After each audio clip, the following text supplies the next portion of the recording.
now I would like to introduce Gayathri. She is the mover and shaker of all of this. She is the founder of Asha International, and she is the heart of what we do. I want, before she comes up here, to make sure you guys see this slide. If you guys want to share your experience here, just use the hashtag Written Grace. Gayathri, please come up here. She is an incredible woman who has an inspiring story to tell, and for more than a decade has been working on this mission, so thank you.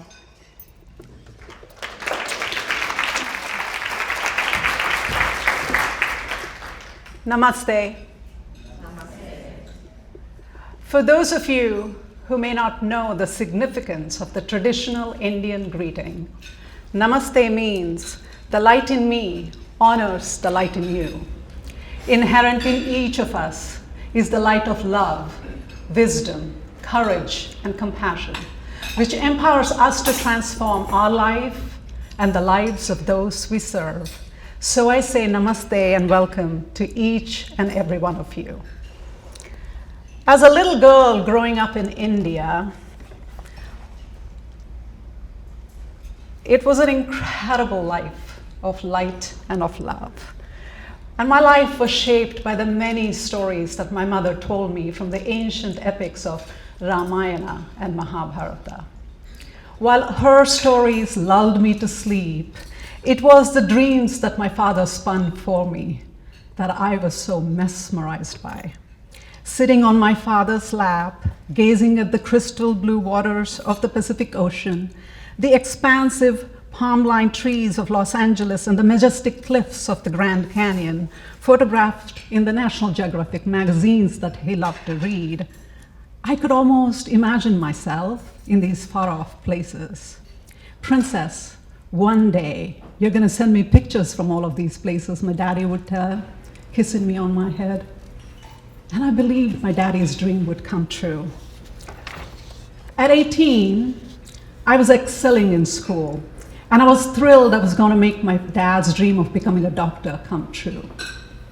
But my world was shattered when I failed in math. Weeks later, I learned that a boy in my class had bribed the registrar and made me fail. Revenge, he said, for my refusal to be his girlfriend. And he threatened to rape me. As panic pounded my heart, anxiety coursed through my veins, and my soul was darkened by depression, I had no words to describe my horror, and my parents had no words to comfort me. Ignorant about mental health issues, my parents and physicians did not understand my pain. Having no words in my culture to even conceptualize my suffering, I became convinced I was going crazy. Terrified, I hid behind a facade of normalcy while my world began to crumble. At 22, I married and moved right here to Portland, Oregon. Traveling across the beautiful United States of America with my husband, Ram, I was overwhelmed with gratitude. Much to my father's delight, yes, you guessed it, I mailed him pictures from all of those beautiful places he and I had dreamed of together. Mysteriously, my symptoms waned, just for a little bit, only to return with a vengeance. At 23, I gave birth to our first daughter. While my baby grew radiant by the day, I grew despondent by the minute.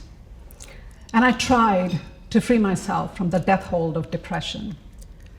At 25, I had a massive breakdown on my trip home to India and was rushed into shock treatment, antidepressants, and psychotherapy.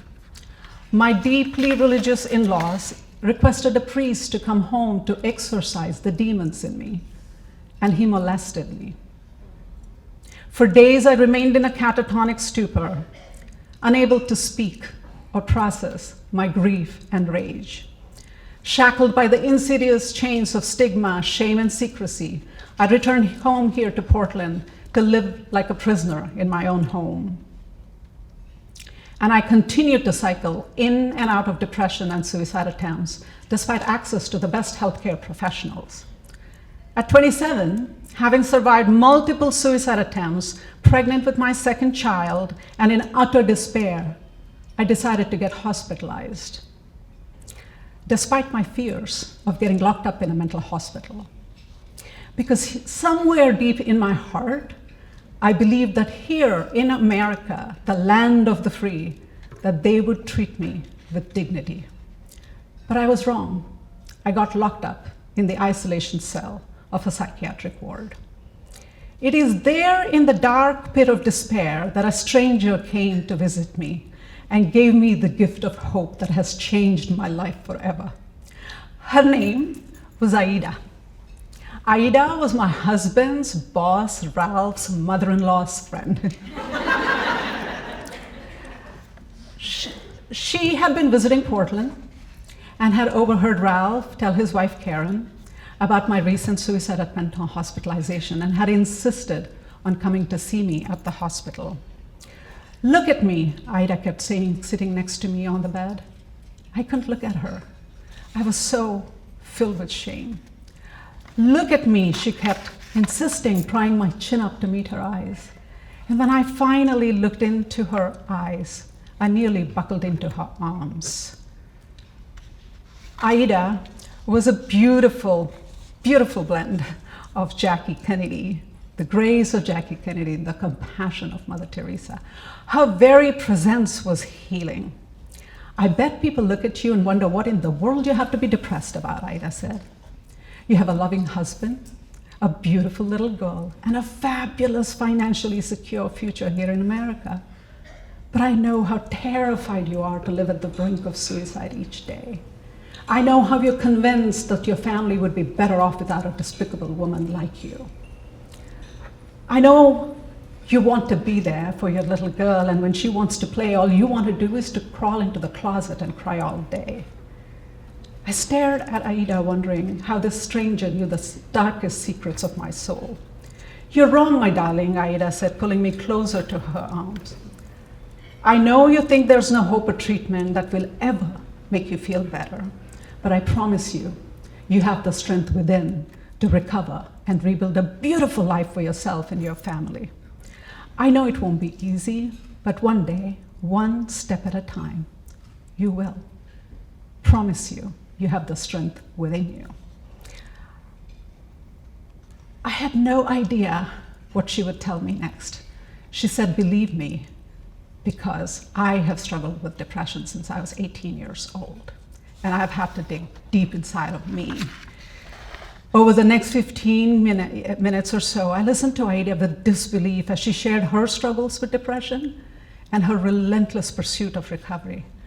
For years, my family and physicians had insisted that I would get better, but I had no faith in their words. When the medications, shock treatments, and psychotherapy had failed to heal me, I'd lost faith in medicine. When all my prayers and that of my family had failed to heal me and lift me from the hell of depression, I'd lost faith in God. And when a priest was invited to exorcise the demons in me and he molested me, I'd lost faith in humanity. But I believed Aida, because unlike all of these other people, Aida had walked through the dark abyss and emerged into the light. Growing up in India, my only image of a person with mental illness was this half-naked woman running down the streets of my hometown, Bangalore, people pelting stones, dogs chasing her, people screaming at her, "Hoochie, hoochie," crazy. I was terrified I was going to end up like that. Raised in a culture where mental illness is often deemed as a possession by demonic spirits, I had no concept of recovery. But meeting Aida changed all of that. And for the first time, it gave me this dream, a possibility of a life beyond my illness. And I could envision that perhaps one day that I would recover just as she had. Although Aida's visit was short, she gave me the gift of hope that has sustained me for a lifetime through despair and darkness, hope and healing. Unfortunately, days after meeting Aida, I suffered a miscarriage, which only worsened my depression and suicidal ideation. I became paranoid that my husband was going to take custody of our 3-year-old little girl and move back to India because I had dishonored him and shamed him and my family so publicly by admitting myself into a mental hospital. I began to scream, I want to die, I want to die. And I was locked up for the second time in 10 days in the isolation cell. It was, as you can imagine, the most traumatic experience of my life, yet ultimately life transforming. Getting locked up set me free to ask questions that I'd long buried in my heart. Am I crazy? Or is the world around me crazy? Is psychiatric care therapeutic or traumatic? And most important of all, what is the purpose of my life? Getting locked up set me free to realize that while mental illness can break my mind and the mental health system can confine my body, there are no walls in this world that can contain my spirit. Getting locked up set me free to imagine a life beyond the confines of the isolation cell and the limitations of my illness. Getting locked up set me free to create a life of meaning and purpose. On April 30th, 1989, confined in the seclusion room of the psychiatric ward at the Oregon Health and Science University Hospital, I promised to emerge a messenger of hope and healing. For every indignity that I had suffered in shame and silence, I promised to stand up and speak out and fight, not just to restore my dignity, but the dignity of others like me around the world. And for every day that my family and I had lived in despair, I promised to bring hope to others like me. Asha International is the culmination of that promise, a promise that took 17 years to realize. Asha literally means hope in Sanskrit, one of the world's ancient languages that originated in my home country of India. And in English, Asha is an acronym for a source of hope for all. At Asha International, we give hope. Since the launch of our programs in 2006, my colleagues and I have had the privilege of reaching out and touching the lives of nearly 60,000 people, nationally and internationally, with a resounding message of hope and well-being. When I started Asha International, it was with a simple wish that I would share the lessons I had learned in pain to give hope to just one person struggling with a mental health condition. Never in my wildest dreams did I imagine that I would have the opportunity to give hope to thousands of people around the world. But you know what? The greatest gift of it all, helping others, has helped me heal. Over the years, I have met amazing men, women, and children living with mental health conditions whose courage and resilience has taught me that mental illness has no barriers of age, gender, culture, or socioeconomic status. And more importantly, hope and healing have no boundaries. Their stories, the stories of these men, women, and children, have inspired me to realize that our diagnosis cannot, will not deter or determine who we are. We have the power within to soar beyond our struggles and realize our fullest potential. Dear friends, I know that each and every one of you has a story of struggle and resilience. Today, we want to honor your grit and grace.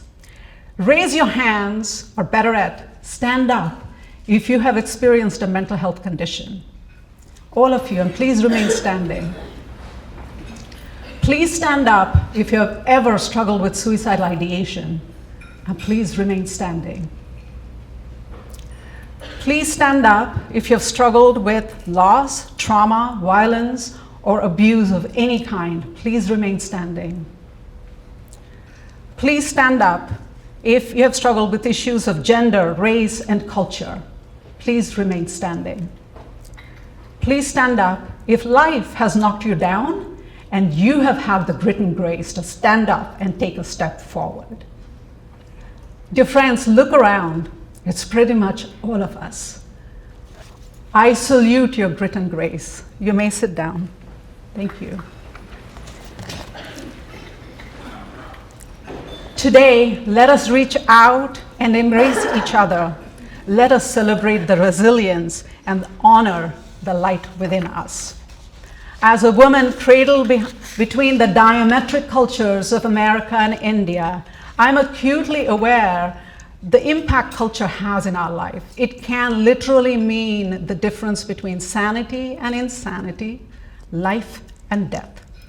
Cultural misperceptions about mental health are an incredible, impactful, significant presence in all of our lives. Yet, inherent within each culture are barriers to mental health and well-being, and just as well, inherent in each culture are unique and powerful pathways to health and well-being.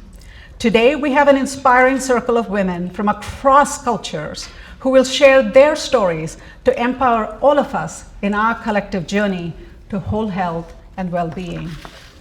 Thank you. Namaste.